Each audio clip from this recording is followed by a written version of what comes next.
Hello! Mä en ois ikinä uskonut, että mä löydän itteni kuvaamasta YouTubeen videota, mutta ikinä ei kannata sanoa ei koskaan, koska tässä sitä ollaan. Mä oikeastaan perustin tän YouTube-kanavan siitä syystä, että mä pääsin tohon Wellness-malliin finaalikymmenikköön mukaan, mikä on siis ihan uskomatonta. Mä en siis vieläkään oo sisäistänyt tota, mä oon vieläkin ihan shokissa. Mutta meillä oli viime torstaina semifinaalit ja siellä valittiin hakemuksien perusteella muutamista sadoista hakemuksista valittiin 40 sinne semifinaaliin ja semifinaalissa 40 tytöstä valittiin 10 finaaliin ja mä oon yksi niistä 10 finalistista. Asiaan. Mä ajattelin tässä videossa kertoa vähän, että kuka mä oon, mitä mä teen mun elämällä, niin aloitetaan. Mun nimi on Tiia. Mä oon 20 vuotta. Tällä hetkellä asustelen yksin täällä Espoossa. Töitä teen personal trainerina. Ne on tossa ihan muutama kuukausi sitten vasta aloittanut. Ja se on musta siistiä, koska siinä pääsee auttamaan ihmisiä ja tekemään oikeasti semmoista, mikä on tärkeää. Ja näkee just toisten onnistumisia, niin musta se on ihan superia. Sen lisäksi kävin tossa itse asiassa just tällä viikolla kirjoittamassa sopparin, että alan tekemään tonne Nokolle ja Bearbellsille vähän promohommia. No sit tosiaan aika lailla mun elämä pyörii tällä hetkellä. Just käyn duunissa. Sitten on ne wellness-malli-hommia. Niitä tulee olemaan jonkun verran. Nähdään aina tyttöjen kanssa kerran kuukaudessa.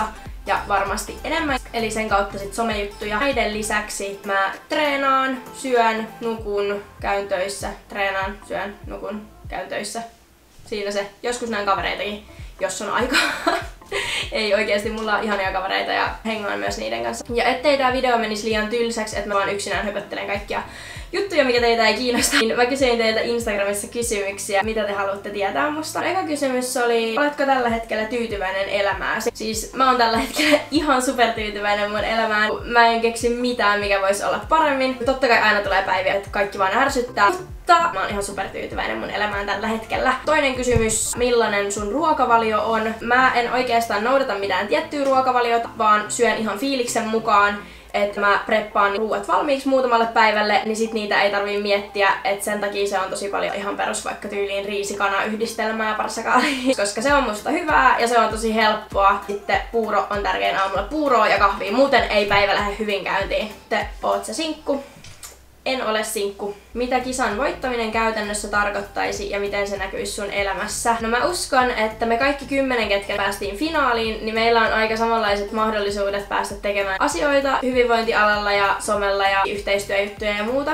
Et se on oikeastaan tässä vaiheessa enää vaan meistä itsestään kiinni. Kukaan ei tule täältä himasta hakemaan, vaan oikeasti mä uskon, että se vie kaikista pisimmälle. Et on sellainen oma itsensä, tekee sitä omaa juttua. Olipa epäselvä vastaus. Mikä on sun unelmaduuni liittyen kuntosaliin? Oishan se hiton siistiä vaikka joskus omistaa oma kuntosali. Siis tällä hetkellä mä tosiaan teen niitä personal trainerin hommia tuolla Elixialla. Niin se on tosi jees. Mä en tiedä, pystyisikö mä kuntosalilla tekemään vielä enemmän. No musta on kiva tehdä duunia tosi monipuolisesti.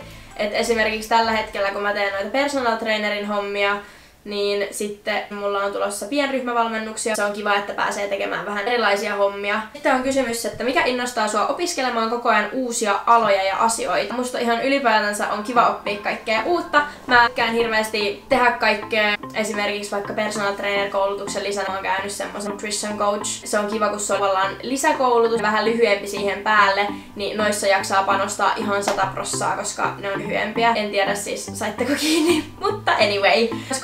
Etenkin jos on jotain tommosia hyvinvointiin tämmöisiin liittyviä koulutuksia, niin niissä tapaa samanhenkisiä tyyppejä, niin musta se on ihan superia tutustua aina uusiin ihmisiin, jotka fiilaa samoja juttuja, on samanhenkisiä, samat arvot ja tämmöstä. Sitten on kysymys, miten teet niin paljon joka päivä ja silti jaksat aina seuraavana päivänä? Mä tykkään tehdä paljon asioita. Musta se on ihanaa, että on niinku paljon kaikkia juttuja, paljon tekemistä ja näin. Mä en jaksais istua monta päivää pelkästään himassa tekemättä mitään. Taas se, että vastapainoksi tarvii niitä päiviä, että ei ole oikeasti mitään. Mä pyrin pitämään sunnuntait semmosina päivinä, että ei ole aikatauluja tai tämmöstä, että pitää olla tähän aikaan tuolla ja tähän aikaan tuolla ja sitten taas seuraavaksi juosta paikkaan seuraavaa ja näin. Sillä jaksaa, kun on se 1-2 vapaata viikkoon. Sitten kysyttiin, kuinka kauan pystyt pidättämään hengitystä. No, kokeillaan.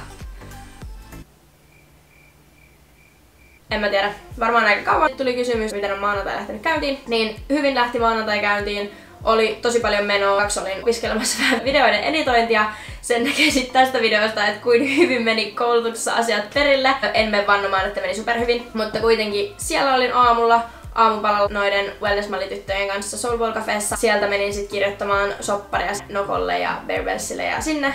Ja sitten sieltä vielä äkkiä käytiin hakemassa Meijun auto Tixistä ja sitten menin sieltä vielä töihin suoraan, että se oli kunnon kiirepäivä. Jos saisit päättää työn missä ja mitä, mä en haluaisi tehdä mitään tiettyä yhtä työtä silleen koko ajan, vaan mä tykkään, että on monipuolisesti kaikkea. Tällä hetkellä mun työtilanne on tosi jees. En tiedä, haluanko tehdä tätä nyt niinku loppuelämääni samoja juttuja, mutta mä en halua määritellä mitä erityisemmin tätä ja tätä mä haluan tehdä, vaan elämää menee eteenpäin ja sen näkee sitten mitä tapahtuu. Musta se on siistiä, kun monia duunijuttuja mitä mulla on tai on ollut semmosia, että mä en oo ajatellut, että just tota duunia mä haluan tehdä, vaan jotenkin asiat on vaan mennyt niin, että vaan tullut ja mennyt ja näin ja tässä sitä nyt sitten ollaan.